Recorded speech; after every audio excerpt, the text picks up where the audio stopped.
It's a rather intriguing concept, these little pass it along messages. Chain emails and people telling you, share this in 5 different comments or face dire consequences tonight. Certainly intriguing, yet somewhat lacking in originality. It's the same old story every time, pass it along or face doom. People pass it on, and they live happily ever after. But what if we added a little twist to it? Imagine there's a photograph. It's not one of those rare, hard-to-find images. It's actually quite easy to locate. All you need to do is use your favorite search engine and enter black and white photo of twins. You'll be presented with numerous black and white photos of twins, but let me guide you to the right one. You're looking for a picture of 2 twin girls donning black dresses and white headbands. The twin on the left sports a neutral expression, while the twin on the right wears a smile. Got it? Excellent. Now, at first glance, there's nothing particularly eerie about this picture. It might strike you as a tad unsettling, but otherwise it appears like any other photograph you've stumbled upon. But here's the catch. If you pass the photo on, you meet a grim fate. I understand that most people would rather hold on to the photograph under those circumstances, but allow me to explain what happens if you choose not to share it with someone else. If you leave it be, you'll be plagued by nightmares after gazing upon it. I know, it might not sound too terrible compared to the alternative, but trust me, it can get much worse. It starts with something rather innocuous. Gradually, you'll see the twin girls standing side by side in the darkness. The girl on the left will walk away, leaving you alone with her smiling sister. And just before you wake up, she'll whisper, "Pass it along." Her smile will widen ever so slightly.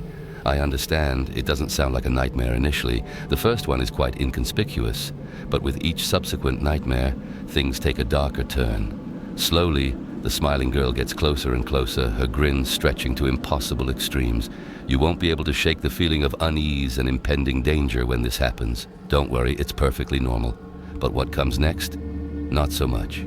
You'll attempt to regain your composure, to move, but it'll be in vain. You'll be trapped. She'll produce an array of tools, a knife, chains, gasoline, matches, a variety of devices designed to make you profoundly uncomfortable. Then, panic sets in. You'll be unable to escape thoughts of the horrific acts this twisted sadist might commit. Let's consider the possibilities for a moment. What do you think she'll do to you? Bind chains around your head and wrench them until your skull splits open. Gouge out your eyes, cut off your tongue, your ears, or set you ablaze, knowing you can't escape. Yes, and even more, my dear. You'll realize the term unimaginable torture isn't an exaggeration when you fall asleep. If you think she'll strike you with chains, she'll do so after they've been set ablaze, and railroad spikes have been driven into your back. If you expect her to burn you, she'll first cut open your torso, pour gasoline into the wound, and then strike a match. You'll awaken, screaming in agony, the memory of pain fresh in your body, and you'll tremble with fear. As you continue to experience these nightmares, you'll notice subtle changes in your body. A bruise here, a scratch there.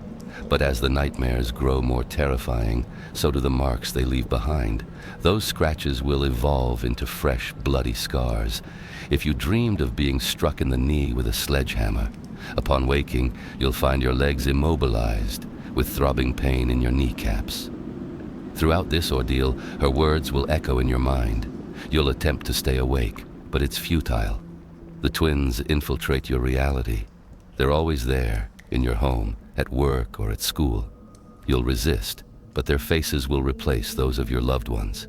Eventually, to avoid seeing these demonic children, you'll isolate yourself from everyone. Yet, it'll be in vain.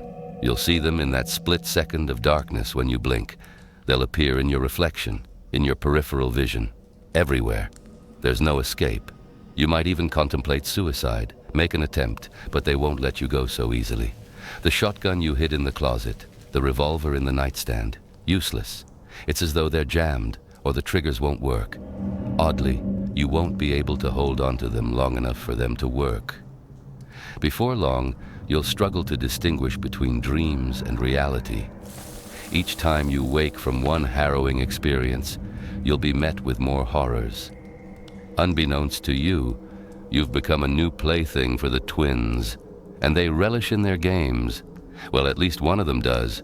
While one plays with you, the other stands by, humming "Pass It" repeatedly, disregarding your pleas for help.